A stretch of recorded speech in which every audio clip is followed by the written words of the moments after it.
오늘은 이어서요 제 11강의 강의를 하겠습니다. 어제 못 오신 분들은 조금 힘들 수도 있지만 나중에 잘 또 주님이 도와주셔서 잘 도와주셔서 잘 소화할 수 있도록 인도하실 겁니다. 11강이에요. 오늘은 요한계시록의 구조에 대해서 공부를 하겠어요. 요한계시록의 구조요. 우리 예수님은 그 정돈된 하나님이시기 때문에, 질서의 하나님이시기 때문에 모든 그분의 말씀이나 그분의 가르침이 하나하나가 다 정돈이 되어 있어요. 그런데 많은 부분에서 이분의 말씀이 영적인 신비가 들어있는 말씀들이기 때문에 우리의 시각으로, 우리의 이성으로 소화를 못할 때가 많아요. 그 말은 다시 말해서 내가 볼 때는 정돈이 안 되어 있는 것 같은 그러한 그 느낌이 있을 수가 있어요. 그 성령님의 그 감화 감동이 뒤따라줘야 되는데, 그 성령님의 감화 감동이 뒤따르지를 않으면 이 주파수가 다르기 때문에 예수님의 말씀을 정돈된 말씀인데도 내가 보기에는 정돈이 안 된 힘든 말씀으로 이해하기 쉬워요. 과거 한 2000년 교회사에서 이렇게 이성적으로만 성서를 이해하려고 노력했던 분들의 많은 학문적, 소위 학문적 접근을 해서 책을 쓴 분들도 많고 가르친 분들도 많고 그래 왔었어요. 그러다 보니까 하나님의 말씀을 예수님의 그 정돈된 시각으로 보지를 못하고 이성적 제한된 시각으로 보아왔기 때문에 온갖 그 해석의 그 차이점도 많았고, 또 이것 때문에 신학적 논란도 많았고 그래 왔었어요. 이런 모든 일들이 오늘날에도 일어나고 있어요. 특히 오늘날은 그 이성이 더 발달되어 있고, 또 세상적으로 지식도 더 많이 발달되어 있고, 또 사람들도 더 깨어 있고, 이런 그 사회 속에서 예수님의 또 재림이 아주 가까이 와 있는 이때이기 때문에 영적으로도 혼돈스럽고 이런 사회에 우리가 살고 있어요. 그렇기 때문에 하나님의 말씀이 더 혼란스럽게 나름대로 정돈을 하고 있는 것이 우리에게는 큰 도전이.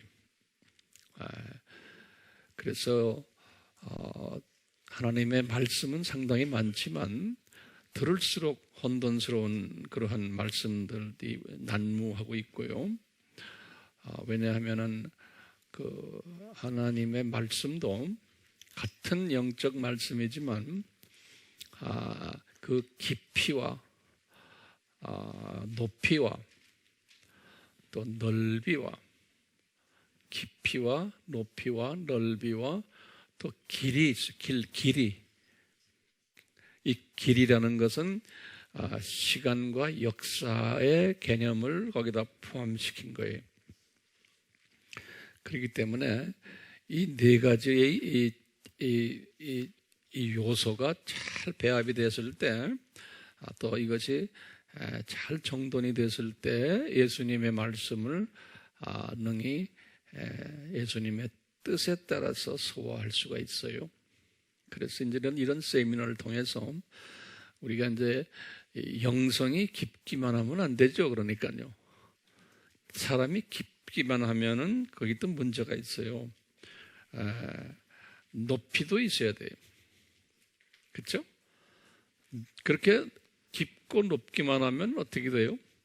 우리 거기에 뼈죽하게 되는 거죠. 그러면 이런 사람도 또 문제가 있어요. 어떻게 돼야 돼요? 이게 또 넓어야 돼요. 그 그릇이 커지려면 깊고 높고 넓어야 돼요. 넓은 시각이. 그 우리 카메라를 봐도 이 넓은 앵글을 가진 걸 뭐라고 그래요? 와이드 앵글이라고 그러죠. 그 특별한 앵글이 그런 그 카메라의 그 앵글 그 장치가 되어 있어야만 되잖아요. 그 와이드 앵글로 보는 연습을 하는 거예요. 그런데요, 여기까지만 가져고도 충분치가 않은 거예요. 왜 그럴까요?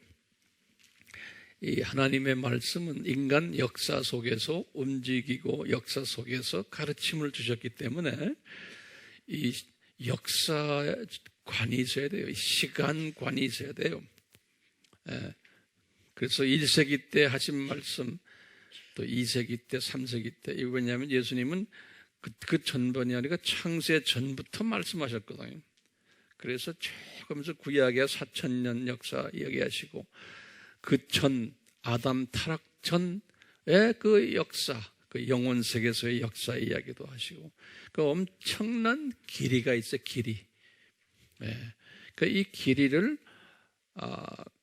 보는 그 시각이에요. 그러니까 그릇이 크면서 이 그릇이 시간에 따라서 움직이는 그릇이에요. 그걸 소위 융통성 또는 거대한 시각이라고 그럴까요? 거시적인 시각이라고 그러죠. 이 거시적이라는 말은 꼭 시간이 거기에 포함되어 있어요.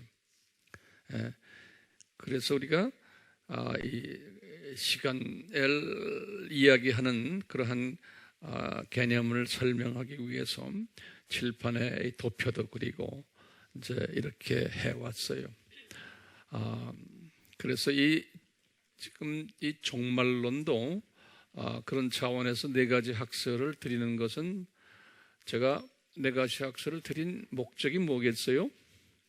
이 깊이와 이 높이와 넓이와 이 길이, 그러면서 어제도 우리 도표 그랬죠. 종말론이 어떻게 이 역사 속에서 움직여 왔는가, 이걸 우리가 다 보는 시각을 가져야 돼요. 그러면 이제 우리가 이제 오늘부터 구체적으로 이제 이렇게 요한계시록을 들여다볼 때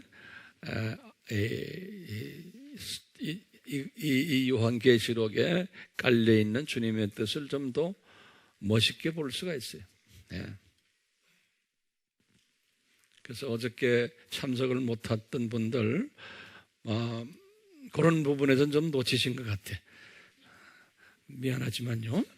근데 이런 세미나나 뭐가 있으면 첫날부터 만사제쳐놓고 이렇게 참석하는 그런 습관을 가지세요. 그러면 꼭 뭘 놓치세요. 어디에. 놓친 분들은 나중에 보면 딴소리 하는 분들이 가끔 있어요. 당연히 딴소리 하게 돼 있죠.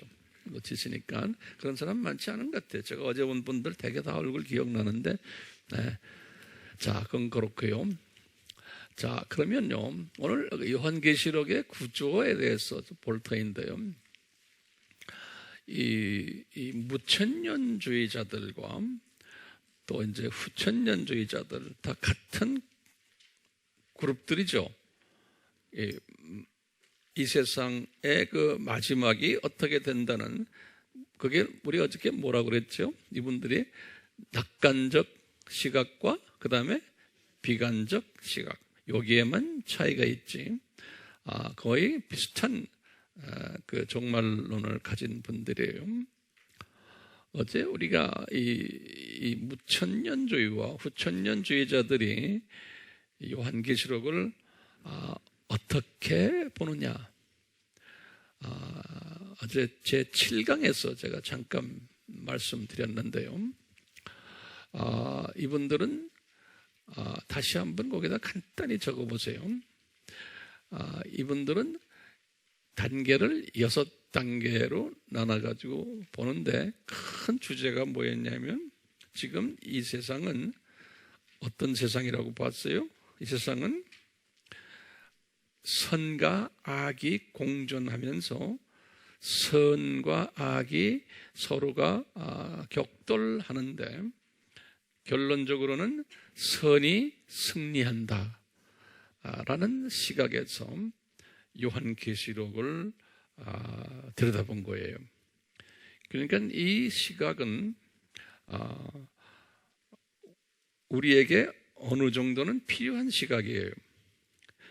필요한 시각인데 요한계시록의 그 본래의 뜻은 거기에 담겨 있지 못한 점이 아쉬운 거예요.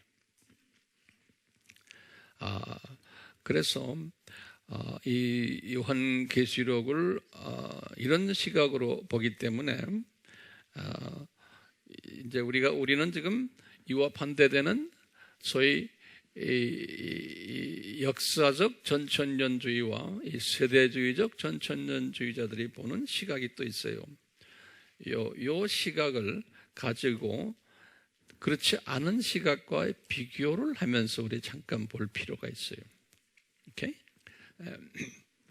우선요, 이 역사적 전천년주의와 세대주의적 전천년주의자들은 이 요한계시록의 구조를 우리가 볼 때 그 구조의 가장 결정적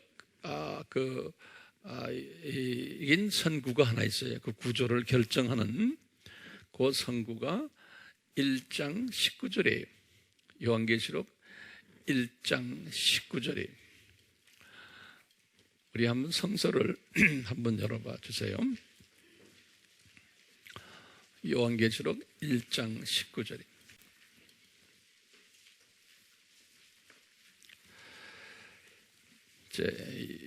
중심 구절이니까요. 그 구절을 잘 기억해 주시길 바라요. 이제 요한에게 주신 말씀에 요한아, 내가 본 것들, 거기 성경에 좀 마크를 해 놓으세요. 내가 본 것들. 그래서 이제 영어 성경에는 과거적인 그 시제로 돼 있어요. 그래서 이제 영어 성경에는 현재 완료 시제로 돼 있어요. You have seen 그랬어요. 현재 완료해. 지금 요한이 지금 You have seen 하면 우리 문법에서 어떻게 되죠? 과거에 봤는데 지금까지 계속적인 느낌이 있는 거예요. 그렇죠?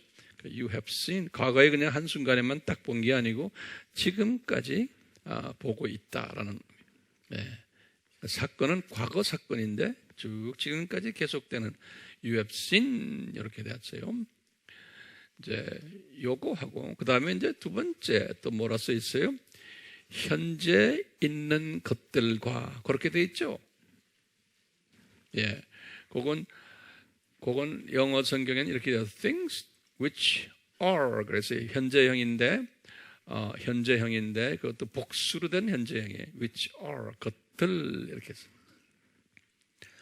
이제 요 일과 그 다음에 이후에 일어날 일들 그런 말 성경에 있죠. Things which shall be 그러면서 hereafter, thereafter는 이후에 지금 주후 95년에 지금 이분이 지금 받은 이야기예요. 그러니까 현재에 일어나는 일들과 그 다음에 그 후에 또 일어날 일들이 있는 거예요. 그 미래형으로 돼 있어요. 그러니까 지금 여기 보면은 세 부분으로 돼 있는 거예요. 시간상으로 또 사건도 보면 그런 거예요.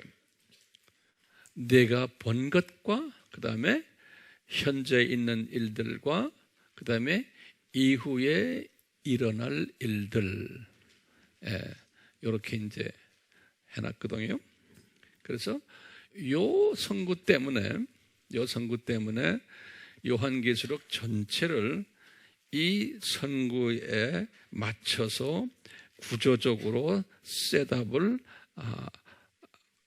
하는 그 그룹이 요 역사적 팀들과 세대주의 팀들이, 전천년주의자들이 요 구조를 중시해요. 이 무천년주의나 후천년주의자들은 이 구조를 별로 중시하지 않아요. 이분들은 그냥 계시록 1장은 그냥 서론장이다라고 보는 거예요. 서론장이다. 네, 그냥 1장은.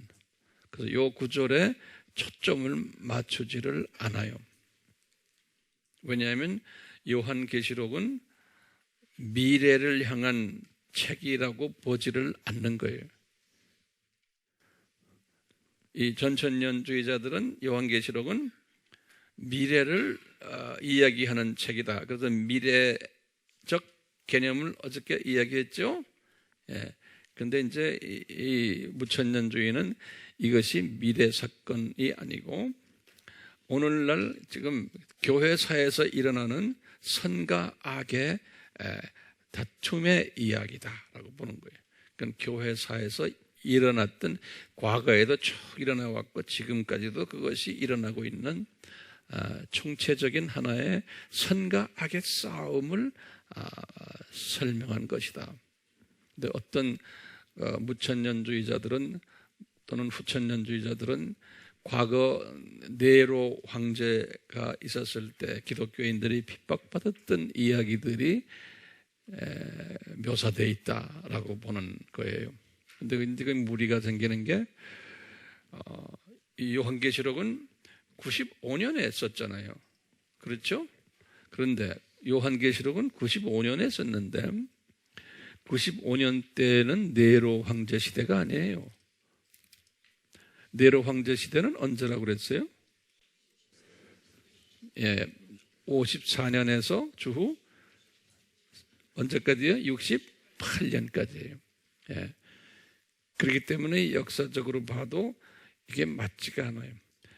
이게 네로 황때에 일어났던 선과 악의 싸움 이야기가 이 요한계시록의 싸움이다라고 보는 이런 시각이 많아요.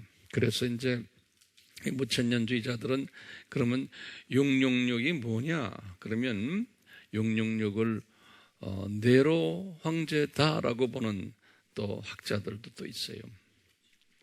왜? 그 당시의 그 선과 악의 싸움 속에서 악한 황제였던 악의 중심되는 분을 네로 황제다라고 보는. 그렇기 때문에 이제 이분들은 오늘날 666이 뭐 암흑이다 뭐다 하면은 아니다. 그건 다 잘못된 이야기다. 그런 이야기들 들었죠? 웹에 들어가도 그런 이야기들이 분명 나올 거예요. 그러니까 완전히 시각이 다른 거예요. 예. 그럼 엄청난 혼돈을 우리한테 이야기해 주고 있어요. 그래서 제가 여러분들에게 거듭 말씀드리지만 어떤 입장에 있으십시오라는 말은 저는 안 해요. 왜냐하면 여러분들 주님이 주신 다양한 이 시각과 여러분들의 그 품성과 인격이 있기 때문에 그렇지만 스스로 결정하시되 이런 분들은 어떻게 해석하나 이런 분들은 어떻게 해석하나 그 두 비교는 할 필요가 있죠. 왜냐하면 이렇게 네로 왕이다 그 당시에 이 무천년주의적인 해석하는 사람들 결코 나쁜 사람들이 아니에요. 보면 나보다도 더 예수님을 사랑하는 사람들 많아요. 그리고 전도도 많이 하고 기도도 많이 하고 영성도 참 높고 이런 분들인데도 이런 생각하는 분들이 있어요. 그러니까요, 그 하나의 다른 것 때문에 그분 통째로 그분을 나쁘게 이야기하면 안 돼요. 제 말 잘 소화하세요? 예, 그렇게 해주시길 바라요. 자, 아까 그 19절을 가지고 이제 해석을 전천년주의자들은 이렇게 해석해요. 19절에서 이제 첫 부분, 그게 내가 본 것이죠.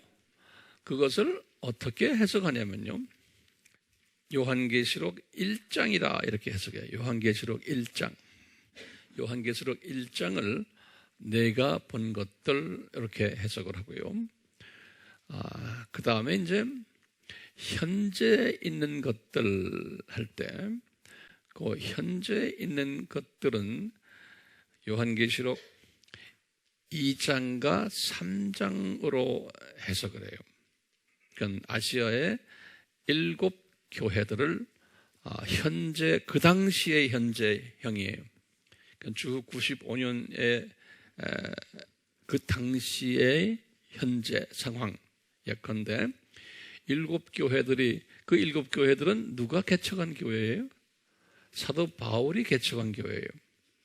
그러니까 사도 바울이 언제 개척했냐면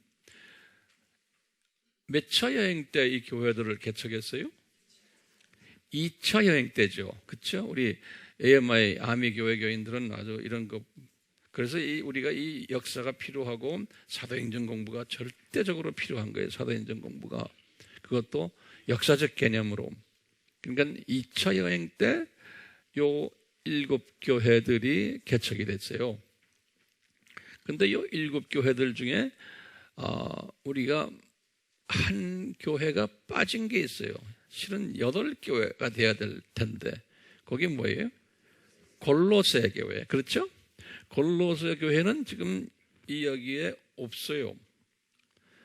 그럼 골로새 교회는 왜 없을까?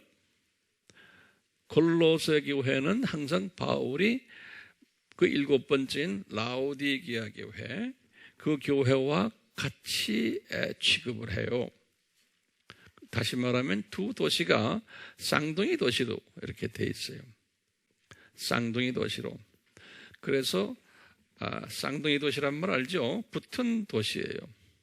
교회는 따로 있지만, 그래서 이분이 그 골로새서를 이제 집필을 하시고는 그 마지막에다가 이런 말을 썼어요. 골로새 교인들아, 이 편지를 읽고는 그 다음에 라오디게아 교인들에게도 이 편지를 전해드려라. 그러는 거예요. 됐죠? 그래서 라오디게아는 골로새 교회와 동일시하는 그러한 바울의 시각이 있다는 걸 아시고, 예수님도 지금 7 교회를 말씀하실 때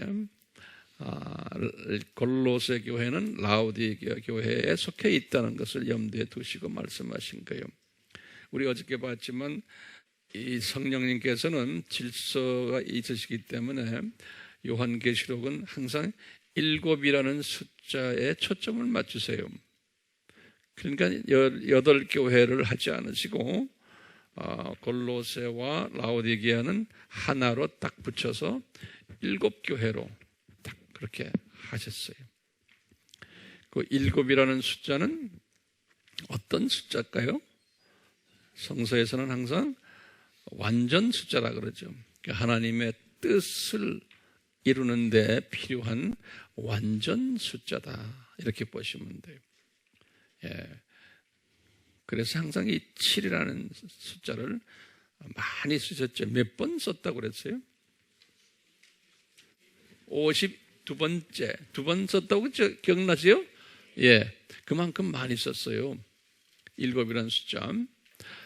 자, 그래서요, 이 3번째, 이후에 일어날 일들 할 때, 이제 이 이후에 일어날 일들, 이것이 이제 4장부터 시작해서 22장까지로 보는 거예요. 이후에 일어날 일들. 통째로 그렇게 보는 거예요. 오케이? 그 4장부터 22장까지. 그러니까 요한계시록은 4장부터 22장까지니까 요한계시록의 대부분이 장차 일어날 일들에 대한 메시지라고 보면 되시겠어요. 그래서 이 장차라는 것은 과거 2세기, 3세기, 4세기 사람들도 그 당시에 자기네가 볼 때는 말세라고 생각을 하고, 그분들도 이 요한계시록을 그 당시의 상황 속에서 해석을 했을 테고, 심지어는 18세기, 19세기 사람들도 주님의 재림이 가까웠다라고 보고 이것을 그런 식으로 아마 해석을 했었을 거예요. 근데 그렇게 하지 못하도록 어떻게 했다고 그랬어요? 봉하라 그랬잖아요. 그러니까 그 당시에 해석을 만약에 했던 분들은 정확한 해석이 아닐 수가 있죠. 왜냐하면 봉해놨는데 자기가 그냥 자기 이성적으로 해석해버린 거나 마찬가지예요. 근데 이제 오늘날 와서 요한계시록에 대한 그 해석들이 20년 전이 다르고 5년 전이 다르고 1년 전이 다르고 끊임없이 새로운 그 시각들을 가지고 해석하는 분들이 여기저기에서 나타나요. 그래서 그것은 성서적 같아요. 이제 주님의 재림이 가까울수록 새로운 또 메시지가, 깨달음을 주님이 조명해 주지 않았나 이렇게 보는 거예요. 그래서 이 구조적으로 우리가 도표를 잠깐 좀 보시면요, 한번 이거 잠깐 그려보시겠어요? 여기다가 여기가 1장 그랬어요. 이렇게 적어서 1장 이제 적으세요. 이렇게 쭉 가시고는 1장. 이제 1장은 뭐였어요? 과거에 본 것, 그렇죠? 과거에 있었던 것. 그리고는 2장과 3장. 2장과 3장은 뭐예요? 현재 있는 것, 이렇게 보시면 돼요. 그 현재에는 연도가 어떻게 돼요? 95년에 여기다가 주후 95년이에요. 그러니까 이 일곱 교회가요, 언제 개척이 됐어요? 여기다 좀 쓰시겠어요? 이 일곱 교회가 언제 개척했어요? 주후 2차 여행이 언제부터 언제예요? 50년에서 52년이죠. 그러니까요, 우리가 그냥 일반적으로 약 한 51년 정도에 이 일곱 교회를 개척하지 않았나 보는 거예요. 그러니까 여기다가 일곱 교회가 주후 51년경에 바울에 의해서 개척되었다. 일곱 교회 51년경 바울 개척. 그런데요, 두 번째 보시면 지금 주후 95년이에요. 그러니까 몇 년 후에 95 빼기 51 하면 이게 몇 년이에요? 44년이네. 이 세 번째, 이 44년 그 기간 동안에 교회가 변한 모습을 요한에게 보여준 거예요. 이 교회가 변한 거예요. 그렇죠? 여기다 44년 동안 이 교회가 변질된 모습을 아시아 일곱 교회에 보여줬어요. 이것을 우리에게 가르쳐 주는 걸 보면요, 교회가 보통 이렇게 오래되면요,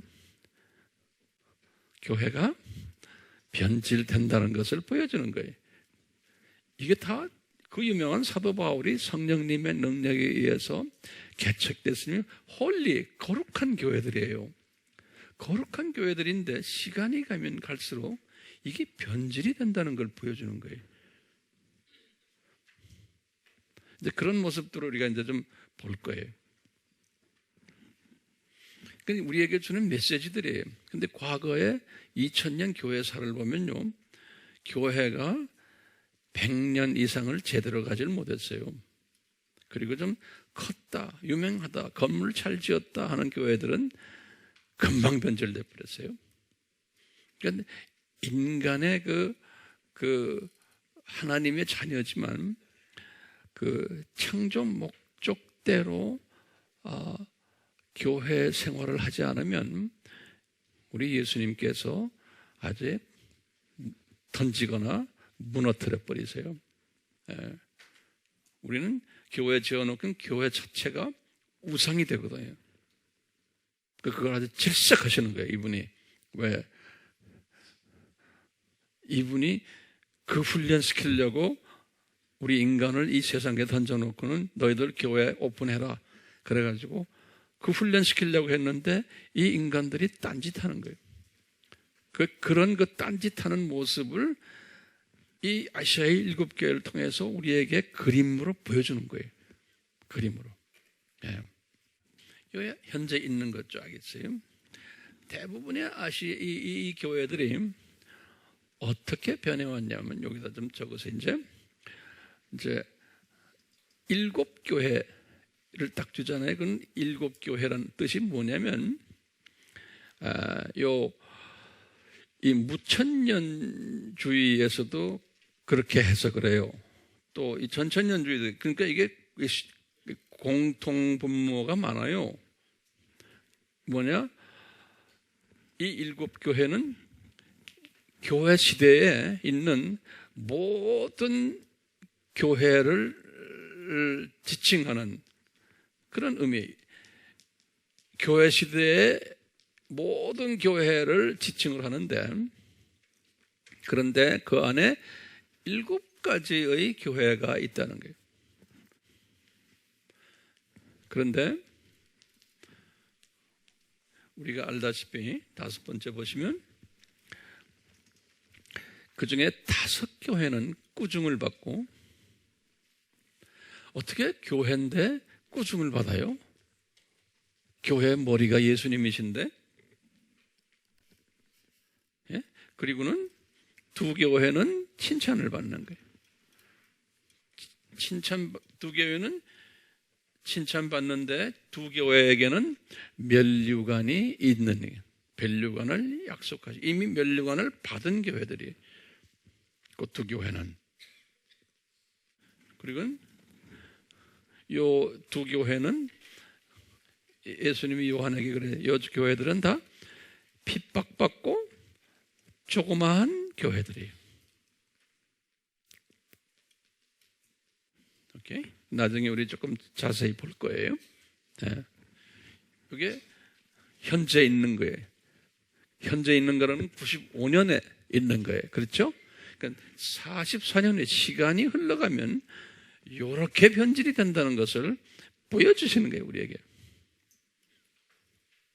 시간이 흘러가면, 그런데 시간이 흘러가면 이 5교회들은 점점점 더 교인도 많아지고 교권도 생기고 헌금도 많이 들어오고 커졌는데 그 안에 문제들이 있다는 거예요. 그걸 이제 보여주시는 거예요. 그리고 그 교회들은 종교 행위는 하지만 그분들에게는 뭐가 없다는 거예요? 면류관이 없다는 거예요. 그리고는 우리 서문화교회, 조그만 교회지만 핍박을 받으면서 생명의 면류관이 있다는 거예요. 서문화교회. 그리고 필라델피아 교회도 조그만 교회인데 능력이 조그만하는 거예요. 그런데 너희들에게 면류관이 있는데 그것을 내가 꼭 빼앗기지 않도록 하겠다는, 그 면류관이 있다는 소린 거예요. 나머지 5교회는 면류관 이야기가 없어요. 그리고 꾸중 보는 이야기가 있어요. 그럼 보면은 신학적으로 기독론에 문제가 있는 부분을 지적을 하세요. 요 나머지 5교회는 그 부분을 나중에 우리가 좀 이제 시간이 이제 될 때 같이 볼 거예요. 그리고는 이제 4장, 5장, 4장과 5장은 뭐예요? 이 요한이 이제 지금 요때부터 이제 미래 사건이거든요. 요때부터. 그래서 이제 여기 보면 이제 앞으로 있을 것들 그래서 앞으로 있을 것들. 그러니까 4장부터가 앞으로 있을 것들이에요. 네. 그 말은 뭐냐면 예수님의 재림 전에 나타날 것들이에요. 그건 오늘날 상황과 아주 딱 맞는 그 메시지들이죠. 예수님 재림 전에 요한에게 딱 보여준 게 뭐냐면 4장은 그 삼위 하나님에 계신 보좌를 보여줬어요. 보좌. 예. 근데 그 보좌를 보여주셨는데 거기에 예수님을 포커스를 맞춰서 보여주셨어요. 예수님을. 그렇기 때문에 우리가 예수님에 대해서 공부를 많이 해야 돼요. 예수님을 포커스를 맞춰서 보여줬는데요. 4장에서 거기에 24장로들에 대한 해석은 이제 구약에서의 그 12지파장들, 또 신약에서 12제자들, 그냥 이렇게들 일반적으로 이제 해석을 해요. 이분들이 보좌 주변에 자기네의 또 보좌들이 그분들의 보좌가 있어요. 거기에 앉아서 면류관을 쓰고는 예수님한테 찬양을 드리고 경배드리는 장면들, 또 이 스랍 천사들이 보좌 주변에서 예수님께 찬양을 드리는. 근데 찬양 드리는데 딱 거기에 보면 찬양 드리는 그 목적이 거기 있어요. 뭐냐, 이분이 인간으로 내려가셔서 고생을 많이 하시고 이분을 통해서 많은 하나님의 자녀들이 창조 목적 훈련 받고 다시 영생을 회복받으며 올라온 거기에 대한 그 고마움을 예수님께 찬양 드리는 모습이에요. 그러니까 우리도 이제 올라가면 이제 그렇게 하겠죠. 네. 그리고 이제 5장에서는 더 구체적으로 그 예수님에 관한 이야기를 해요. 예수님이 딱 책을 하나 딱 들고 계신데, 작은 책이라고 그랬어요. 그 책이 있는데 그 책에 7 인으로 딱 이렇게 봉돼 있는 거예요. 예수님께서 그런 책을 딱 들고 계신 거예요. 7 인.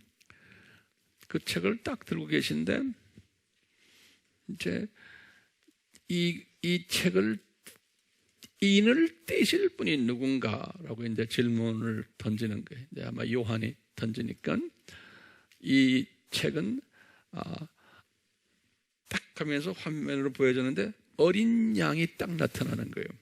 보세요. 예수님인데 예수님을 어린 양의 모습으로 딱 보여주는 거다. 요한에게 이 도사를 당한 피 흘리는 어린 양의 모습으로. 그러니까 이 어린 양이 이 책을 띈다는 거예요. 인을.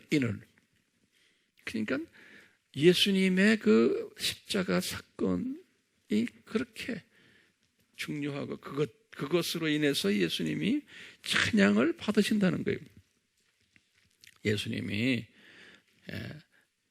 그러면서요, 그 인을 띄시는 분이 그분이신데, 그러면서 예수님을 찬양하는 모습을 딱 보면요, 24장로들이 찬양하고, 그 다음에 천천만만 이런 단어가 거기서 나와요.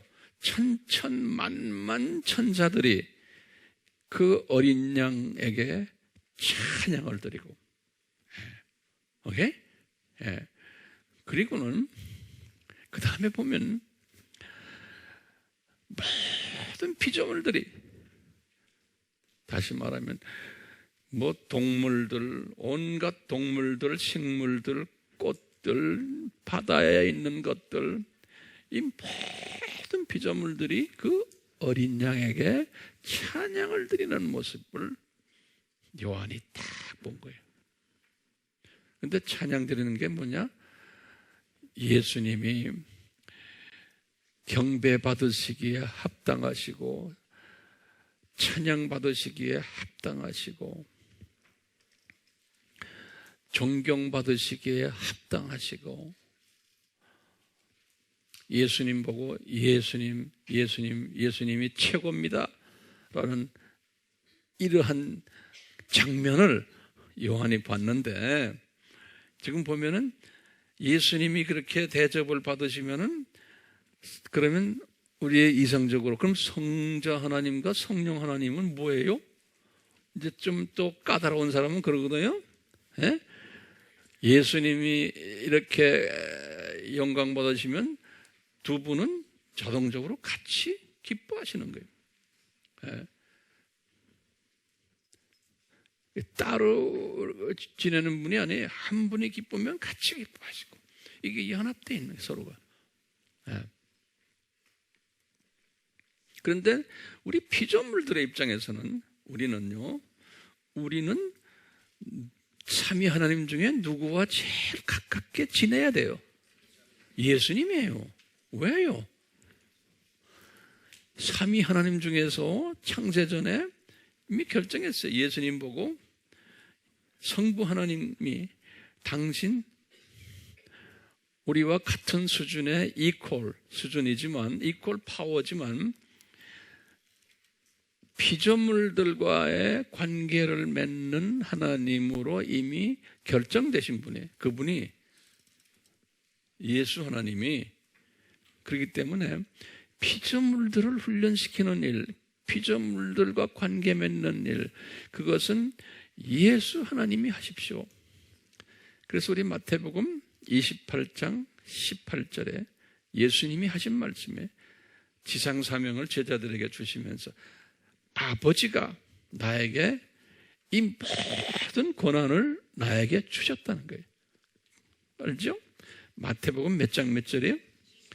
28장 18절에 권한을 주셨지만 그 권한만이 아니라 이분이 그 권한 속에 뭐가 있냐? 인간으로 내려와서 인간의 고통을 당하셔야 되는 그 권한까지 다 받으신 거예요.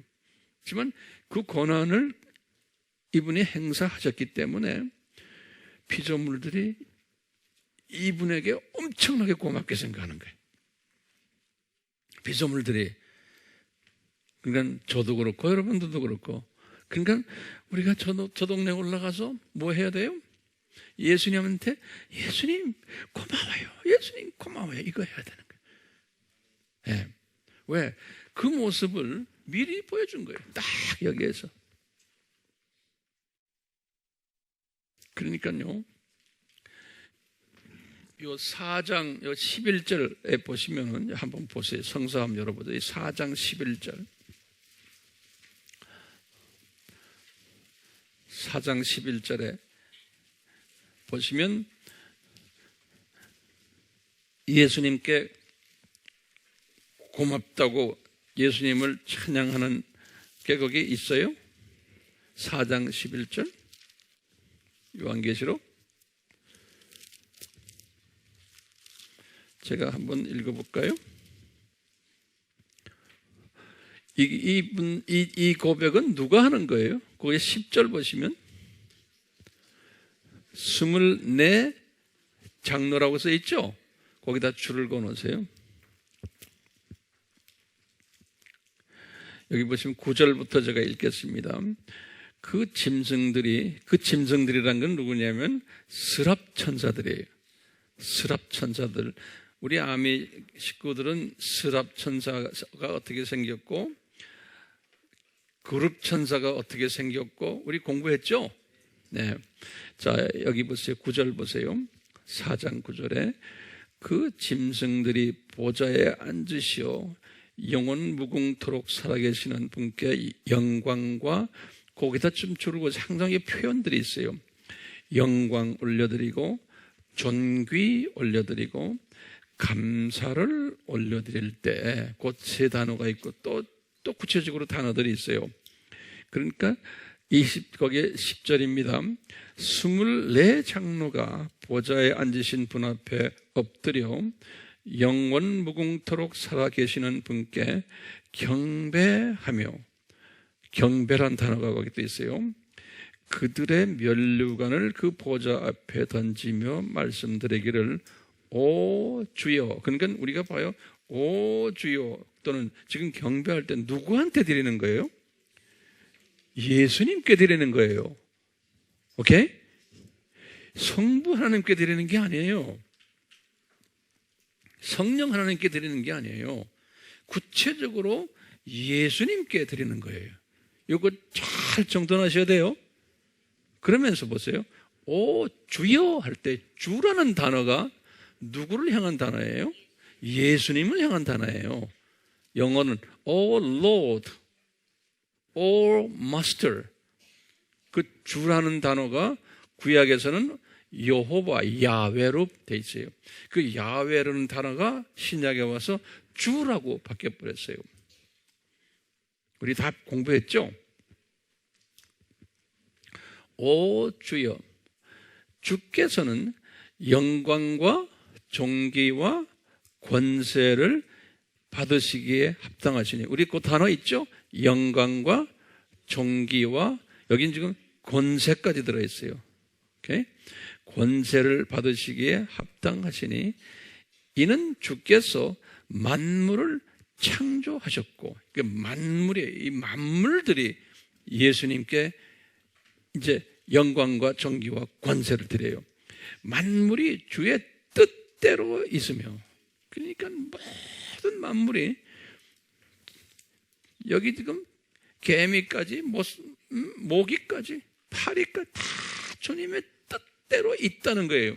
그러니까 이놈들이 지금 날아다니는 것도, 와서 나를 피 뽑아 먹는 것도 주님의 뜻 안에서 하시는구나. 이런 시각을 가지셔야 돼요. 이런 시각을 가지시군 모기가 와서 물어도 주여 감사합니다. 이런 마음을 가질 때 내가 주님께 영광 드리는 거예요. 그분의 주권을 인정하는 거예요. 그러면 예수님이 날 이뻐하시겠어요? 안 이뻐하시겠어요? 이뻐하시지. 예수님한테 이쁨을 받아야지만 그게 복 있는 사람이에요. 어머니들이요, 아버지들이요, 예수님께 이쁨을 받으면 자녀 기도할 필요도 없어요. 그 자녀들 예수님이 알아서 이뻐하세요. 예. 보세요. 솔로몬이 그렇게 나쁜 짓 해도 네 애비 때문에 내가 너 손 안 본다 그러잖아요. 기억나시죠? 그러니까 우리 아이들도 네 애미 아빠 때문에 내가 너 손 안 볼 거야. 내가 너 블레싱 줄 거야. 그러는 거예요. 그러려면 모기가 물어도 아이고 지랄 같아 이러지 마시고 모기가 물 때 할렐루야. 무슨 뜻이 계셔서 이놈이 나를 물게 합니까? 이런 사고방식을 가지셔야 돼요. 모든, 그러니까 범사에 감사하라 그러잖아요. 이 사고방식을 가진 사람은 범사에 감사하는 마음을 가지고 있는 겁니다. 그런 사람은 신경질 내지 않아요. 냈다가도 금방 바꿔요. 예, 나도 마찬가지인데 어떤 때는 화가 나면 그렇잖아요. 금방 바꿔요. 왜? 범사에 감사하라고 그랬잖아. 황 목사 너 왜 그러니 또. 그러면서 또 바꾸고 또 바꾸고 그러는 범사. 이 사고방식을 바꾸는. 네, 사고방식 바꾸는. 그런 사고방식을 가지게 되니까요, 나는 모르겠는데 주변 사람들이 날 보면 그래요. 황 목사님 더 젊어지셨어요 그러는 거예요. 그래서 내가 속으로 주님께서 젊게 만드시는구나. 네. 제가 이번에도 선교지에 갔는데 선교지 가는 데마다 미얀마하고 라오스하고 비엔남에 갔는데, 미얀마 쪽에는 과거 한 10년 전에 이제 말씀을 배우던 사람이 제가 왔다고 며칠씩 버스를 타고 왔대요. 그러더니 날 딱 보더니 그러는 거예요. 10년 전보다 더 젊어지셨어요 그러는 거예요. 그러니까 사람들이 놀라는 거예요. 그러니까 왜 그럴까요? 내가 가만히 보니까 그래. 모기에 물려도 주님 감사합니다. 이런 생각을 가지니까 주님께서 그렇게 만드시는 것 같아요. 5장을 보세요. 5장에 보시면 여기 보면 5장 1절입니다. 또 내가 보좌에 앉으신 분의 오른손에서 한 권의 책을 보았는데 안팎으로 기록되어 있고 7인으로 봉해졌더라. 자, 그러면 이 보좌에 앉으신 분이 누굴까? 딱 보니까요, 항상 성경은 성경 속에 있어요. 대답이 4장 딱 보세요. 4장 2절을 딱 보세요. 4장 1절과 2절 보여. 이 일 위에 내가 쳐다보니 보라, 하늘에 한 문이 열려 있는데 내가 들은 첫 음성은 나팔 소리 같았으며 내게 말하여 이르기를 이리 올라오라. 내가 이후에 마땅히 일어나야 할 일들을 이후에 마땅히 해요. 지금 내가가 누굽니까? 여긴 내가는 예수님이고 지금 올라간 분은 누구예요? 요한이에요. 2절 봐요. 또 내가 즉시 영 안에 있게 되었는데 보라, 하늘에 한 보좌가 놓여 있고 한 분이 그 보좌에 앉으셨는데 그 한 분이 누구냐면 지금 예수님인 거예요. 11절 지금 아까 오 주여 주께서는 영광과 존귀와 이거 받는 지금 대상이 지금 누굽니까? 예수님이 지금 대상인 거예요. 그래서 5장 1절에도 내가 보좌에 앉으신 분의 오른손에서, 그러면 누굴겠어요? 예수님의 손에, 오른손에서요. 예. 그러다가 이제 쭉 보면 그분이 갑자기 6절에 보면 이에 내가 보니 보라, 보좌와 내 짐승의 한가운데서와 장로들이 한가운데서 도살당하였던 것 같은 한 어린 양이 서 있는데 7뿔과 그 어린 양에다 줄을 건으세요. 그건 예수님이 어린 양의 모습으로 또 다른 모습으로 요한에게 탁 보여주시는 거예요. 예. 멀티시각이에요. 멀티시각. 8절을 보세요. 그가 그 책을 취하니 내 짐승과 24 장로가, 여기 내 짐승은 누구라고 그랬어요? 스랍천사들이에요. 오케이? 그걸 이제 보면 스랍천사들이, 예. 여기 보시면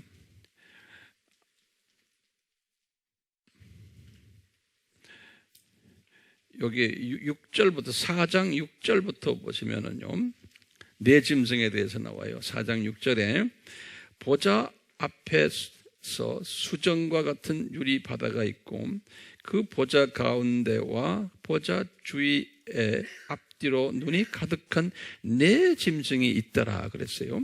거기다 네 짐승에다 줄을 그어놓고요, 그 네 짐승의 모습을 보여주는 거예요.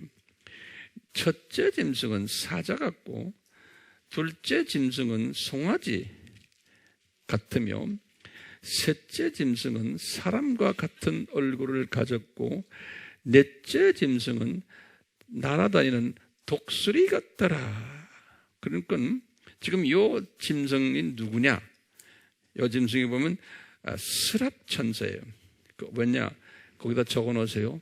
에스겔서 1장 10절에 보면 에스겔서 1장 10절에 보면 똑같은 그런 얼굴들 가진 천사가 스랍이에요. 그 다음에 이사야서 6장 2절에도. 그런데 구룹 천사는 얼굴이 그렇게 4개 있는데 모습이 조금 달라요. 에스겔서 10장 14절에는 구룹 천사의 모습이 나와요. 얼굴이 조금 달라요. 나중에 여러분들이 테이블에서 디스커션 할 때 보세요. 그러니까 그룹 천사가 더 높은 천사로 우리 공부했죠. 그래서 여기에서는 지금 요한이 스랍 천사가 이렇게 하는 걸 보여주는 거예요.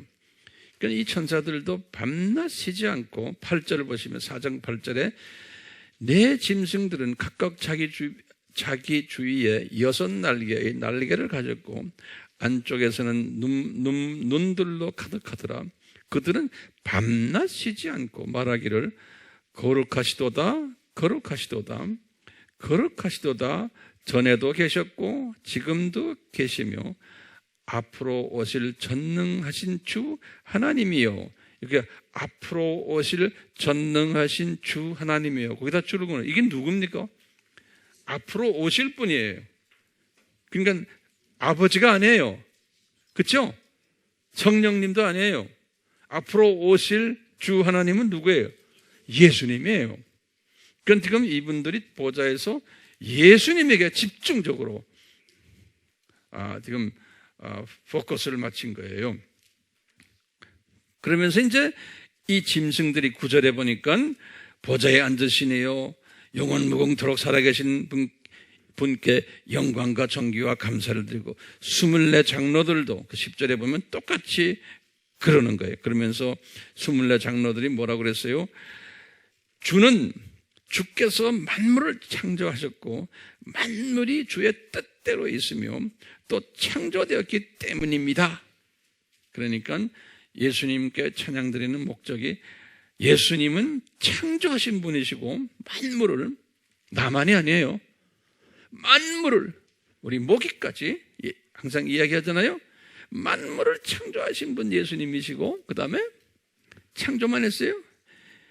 그 만물들이 예수님의 뜻대로 존재하며 그런 거예요. 예수님의 뜻대로 존재하며 그것을 위해서 창조됐다는 거예요. 그렇기 때문에 영광 받으십시오. 그러니까 우리 인간들에게만 영광 받는 게 아니고 만물들에게서도 영광을 받으셔야 됩니다. 이게 왜? 만물들을 창조하신 분이시기 때문에. 예. 그러면서 이제 5장에 들어와서 쭉 하는데요. 지금 어린 양에게 만물들과 또 24장로들과 천사들이 경비하는 장면이 이게 5장 8절부터 쭉 마지막 14절까지 보면요. 우리 한번 5장 8절부터 봐요. 이제 어린 양에게 하는 거. 왜냐하면 왜 어린 양의 모습을 보여줘요? 이분이 100% 인성이 되셔서 창조도 되시는 분인데 100% 인간이 되셔서 우리에게 새 생명을 허락하는 일을 하셨기 때문에 그래서 보세요. 8절 그가 그 책을 취하니 내 짐승과 24 장로가 각각 하프와 향으로 가득한 금 호리병을 가지고 그 어린 양 앞에 엎드렸으니 그 향은 성도들의 기도라. 그들이 새 노래를 부르며 말하기를 주께서 그 책을 취하시며 그 봉인들을 열기에 합당하시나이다. 이는 죽임 당하셨던 주께서 하나님께로 각 족속과 언어와 백성과 민족 가운데서 우리를 주의 피로 구속하여 우리 하나님 앞에 우리를 왕들과 제사장들로 삼으셨으니 우리가 땅 위에서 통치하리라 하시니라. 이때 우리 하나님 앞에서 그때 하나님 our God 그랬어요. 우리 하나님 할 때는 삼위 하나님으로 생각해도 돼요. 성부 하나님, 성자 하나님. 가시란 말은 엘로힘이거든요. 그래서 이제 앞뒤를 이렇게 보면은 예수님으로도 그냥 볼 수도 있고 삼위 하나님으로도 볼 수 있어요. 근데 거기에 대해서 나한테 질문하세요. 나도 잘 몰라요. 그 이상밖에.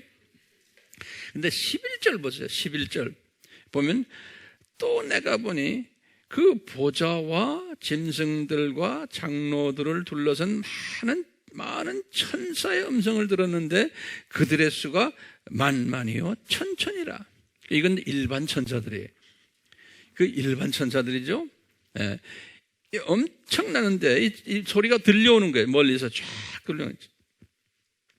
그들의 음성을 들었는데 그들의 수가 만만이요 천천이라. 기가 막힌 화음으로 이분들 찬양하겠죠. 근데 우리가 주 앞에 찬양할 때도 그 화음 같은 그 화음으로 이제 우리도 찬양했으면 좋겠어요. 그때 12절 보세요. 이 만만의 천사들이 뭐라고 그러냐면 큰 음성으로 말하기를 죽임을 당하신 어린 양이 권세와 부귀와 지혜와 힘과 존귀와 영광과 찬송을 받으시기에 합당하시도다 하고 하더라. 천사들이요. 그 다음에 보세요. 13절에 또 내가 들으니, 내가가 누굽니까? 요한이에요. 내가 들으니 하늘과 땅과, 그건 하늘과 하니까 어디겠습니까? 1층 천, 2층 천, 이쪽에 하늘과 땅과, 땅은 이 지구예요. 또 땅 아래와, 땅 아래면 어디입니까? 음부 있는데. 예. 땅 아래와 바다에 있는 각 피조물들과 그 안에 있는 만물이 말하기를 보좌에 앉으신 분과 어린 양에게, 그러니까 보좌에 앉으신 분은 누구예요? 예수님이에요. 그 예수님과 또 어린 양, 그건 두 분이 아니에요. 근데 요한이 볼 때는 지금 두 개체로 보이는 거예요. 요한한테는. 정말 이해되세요? 하지만 우리가 이 과라는 and라는 그것이 어떤 때는 동일 물체인데 다른 표현으로 쓸 때 and라는 표현도 써요. 두 개체가 아니고, 예, 그런 표현도 있거든요. 문법적으로요. 그래서 다시 봐요. 보좌에 앉으신 분과, 다시 말해 어린 양에게 찬송과 존귀와 영광과 권세가 영원무궁토록 있을지다 라고 하더니 그때 네 짐승이 말하기를 아멘 하고 24 장로가 엎드려 영원무궁토록 살아계신 분에게 경배하더라. 여기에서 이제 우리가 배울 점이 뭐예요? 모든 피조물들도 예수님에게 이렇게 경배드리고 찬양드리고 한다는 거예요. 모든 피조물들도. 그러니까 우리가 이제 우리 이성으로 볼 때는 예수님이 피조물들을 위해서 십자가에 못 박혀 죽으신 건 아니잖아요. 그래요? 지금 보세요. 이게 좀 넓게 보는 거예요. 이 세상이 아담의 타락 때문에 이 세상이 지금 이렇게 됐잖아요. 그렇죠? 그래서 아담 타락이 이렇게 돼서 이렇게 됐는데 하나님 이 세상이 이렇게 시간 속으로 떨어진 것은 이런 모든 다른 피조물들도 다 같이 시간 속으로 떨어진 거거든요. 다른 피조물들의 영혼 속에 있는 피조물들은 강아지도 영원히 살 거 아니에요. 영혼 세계에서요. 사자도 그렇고 개미도 그렇고 아담이 땅에 떨어지는 바람에 이 시간 속에 떨어지는 바람에 모든 피조물들도 다 나의 한계성을 가지고 그 다음에 이놈들도 그 시간과 공간의 제한을 받으면서 살게 된 거 아니에요? 그렇죠? 그러다가 나중에 이제 이 7,000년 이 훈련 학교가 끝나면은 이놈들도 영혼세계로 들어갈 거 아니에요? 그렇죠? 그런 의미에서 누구한테 고맙게 생각할 거예요, 이놈들도? 예수님께 고맙게 해서 예수님의 장중에서 이놈들도 움직이는 거예요. 우리 인간을 훈련시키려고 덩달아 다른 피조물들도 똑같이 고생줄로 집어넣은 거예요.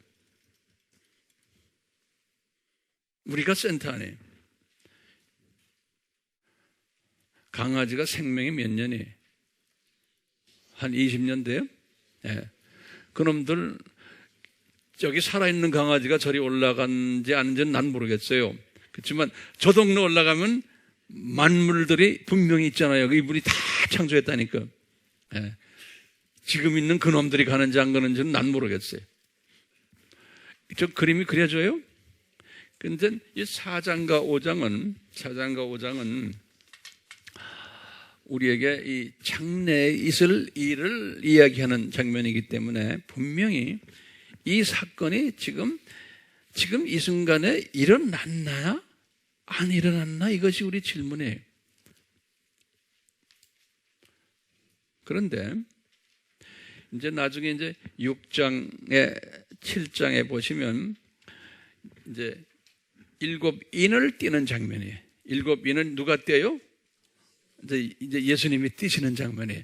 첫 인을 예수님이 띄실 때 무슨 일이 일어나고 쭉 나오거든요. 그걸 보면은 그것이 보면 예수님의 재림, 공중 재림 전에 일어나는 모든 징조들이에요. 그 7인들이 우리 다 공부했잖아요. 이 징조들을 보여주는 거거든요. 인을 띨 때마다.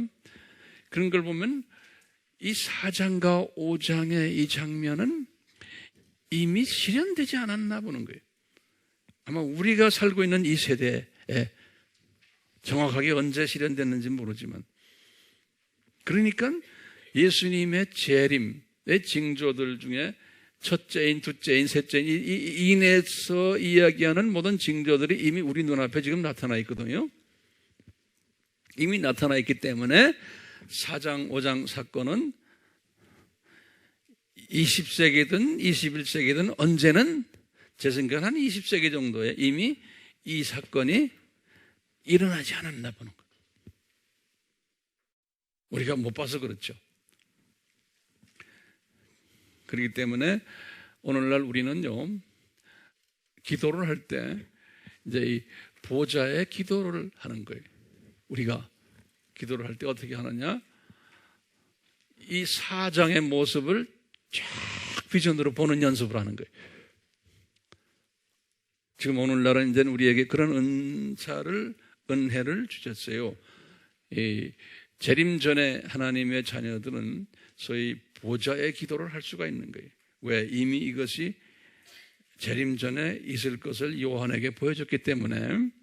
그래서 지금 4장의 그 장면을 딱 보는 거예요. 기도하면서.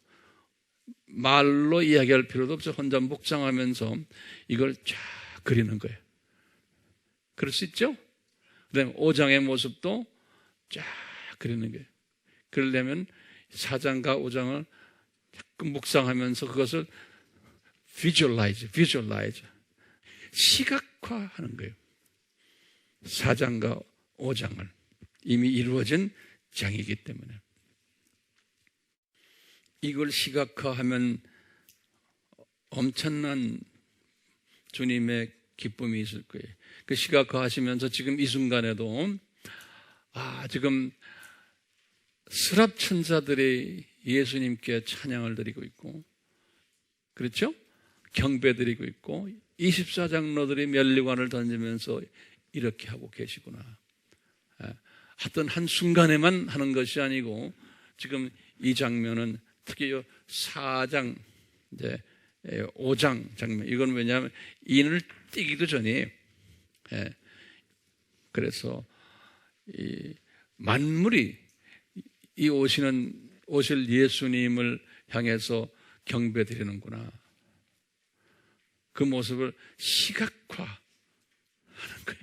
시각화. 멋있겠죠? 시각화하면 그것을 everyday 하는 거예요. 순간순간. 이렇게 하는 사람은 복 있는 사람이죠. 예수님께서 우리 복이 뜨다 몇 번 얘기했죠? 7번 여기에 복이 뜨다, 복이 뜨다 했잖아요. 여기도 보면 똑같이 이렇게 하는 사람은 복이 뜨다.